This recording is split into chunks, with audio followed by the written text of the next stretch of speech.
दोस्तों कल का बिग बॉस का एपिसोड काफी ज्यादा इंटरेस्टिंग आने वाला है।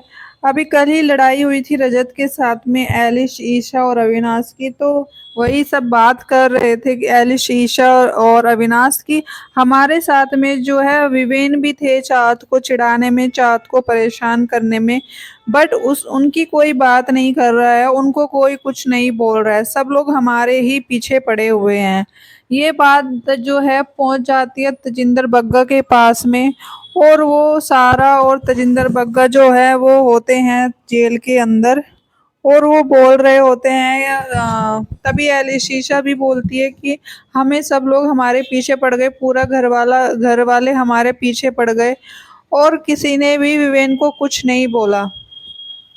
तभी गाइज फिर तेजिंदर बग्गा बोलते हैं विवेन के पास में कि विवेन जो है काफी बहुत ही ज्यादा बोरिंग गेम खेल रहा है और उसको पता ही नहीं है उसको किसकी टीम में होना है।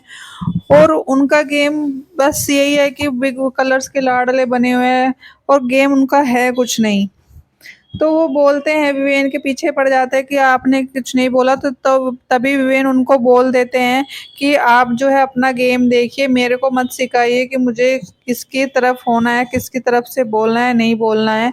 जब चाहत और मेरी लड़ाई होती है, मेरे साथ बदतमीजी करती है, तब तो मैं किसी को बोलने नहीं जाता हूँ उसके लिए। तो फिर अभी अविनाश की लड़ाई हुई है चाल से, तो फिर आप सब लोग मेरे पीछे क्यों पड़ गए हैं? जबकि रात में जब वो लड़ाई हुई थी मैं वहाँ पे था भी नहीं। तो फिर आप मुझे इस चीज़ में मत घसीटिए, आप अपना देखिए गेम और मैं अपना गेम देख रहा हूँ। तो फिर विवेन वहाँ पे सबकी बोलती बंद कर देते हैं। दूसरी तरफ रजत और करण बैठे हुए होते हैं और वो बात कर रहे होते हैं। करण पूछता है, यार मैं कल रात में जल्दी सो गया था तो मुझे कुछ नहीं पता चला, कल हुआ क्या था आखिर। तभी रजत बताता है वहां पे कि ये बहुत ज्यादा बदतमीजी कर रहे थे चाहत के साथ में, मैं देख रहा था काफी दिनों से कि काफी ज्यादा बदतमीजी कर रहे थे और वो लिटरली रोने पे आ गई थी। और इसीलिए मेरे गुस्सा आ गया और चाहत की जगह पे अगर कोई और लड़की भी होती तब भी मेरा सेम ही स्टैंड होता। इसीलिए मैंने उसको जो है सुना दिया काफ़ी और बात थोड़ी हाथापाई तक पहुंच गई थी, बट मैंने खुद पर कंट्रोल कर लिया। क्योंकि अगर मैं फिजिकल हो जाता तो मैं बिग बॉस के शो से बाहर हो सकता था। उसके बाद एलिश, ईशा चाहत को जो है पीछे पड़ जाती है और उसको काफ़ी ज़्यादा सुना देती है। वो बोलती है कि तुमने हमारे को सुनवा दिया इतना सारा और तुम खुद में कुछ नहीं, मतलब रजत बोलता है कि उसने लड़की के लिए स्टैंड लिया, जबकि उसने अविनाश के साथ साथ हमें भी काफी कुछ सुनाया। अगर वो इतनी रेस्पेक्ट करता है लड़कियों की तो फिर उन्होंने हमें क्यों सुनाया? तो चाहत बोलती है कि वो तुम देखो तुमने क्या नहीं किया, तुम भी तो देखो ना पहले तुमने क्या किया। तो चा अलीशा बहुत ज्यादा सुना देती है। तभी चाहत भी वहां पे बोलती बंद कर देती है कि तुम्हारा क्या काम है, तुम्हारा बस अविनाश की जो है चमची बनी घूम रही हो तुम दोनों की दोनों, इसके अलावा तुमने गेम में और किया ही क्या है? तभी ईशा बोलती है कि हम चमची है तो तुम फिर क्या कर रही हो, तुम तो सारा दिन बस रोती रहती हो, ना कोई काम करती हो और बस अपनी फेक पर्सनैलिटी दिखा के लोगों को अपनी तरफ कर रही हो। तभी फिर सारे घर वाले जो है गाइस, आपको पता है इस बार 7 लोग नॉमिनेटेड है। और उन 7 लोगों में से कौन कौन नॉमिनेटेड है ये मैं आपको बता देती हूँ। पहले तो तीन ही जो मंडली है, तीन की वो ही नॉमिनेट है, अविनाश, एलिस, ईशा।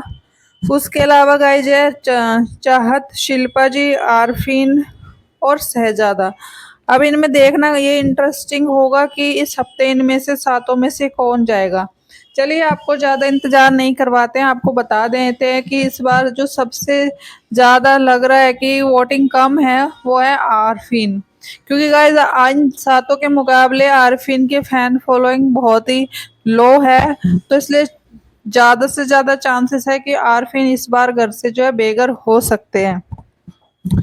दूसरी तरफ विवेन बैठे हुए होते हैं और वो बोलते हैं वहां पे कि ये लोगों ने जो है मेरे को तुम्हारे साथ में जोड़ दिया है। और उनको भी पता नहीं चल रहा है कि जो अविनाश और ईशा एलिस के साथ मिलके उनकी इमेज खराब हो रही है। जबकि वो सोचते हैं कि मतलब वो काफ़ी ज़्यादा बड़े हैं और एक्सपीरियंस वाइज भी वैसे भी इस घर में और काफ़ी ज़्यादा मतलब शो को एक साथ लेकर चल रहे हैं, जबकि ऐसा कुछ भी नहीं है, काफी ज्यादा बोरिंग है। और आपको एक चीज और बता दें, अगर इस बार जो तेजिंदर बग्गा नॉमिनेट हो हुए होते तो उनके भी जाने के चांसेस थे, क्योंकि वो भी शो में कुछ खास दिख नहीं रहे हैं और उनकी भी फैन फॉलोइंग बहुत कम है। इस बार काफी देखना इंटरेस्टिंग हो रहा है गाइस, और काफी ज्यादा मतलब इस अब जो है इंटरेस्टिंग बन गया है गेम। तो कौन कौन बिग बॉस देख रहा है, कमेंट में करके जरूर बताइएगा।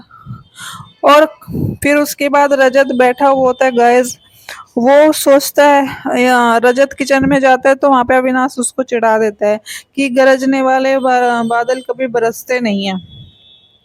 तो अविनाश बोलता है वहाँ, रजत बोलता है वहां पे कि अगर मैं बाहर होता तो मैं तुम्हें बताता कि मैं गरजता हूँ कि बरसता हूँ।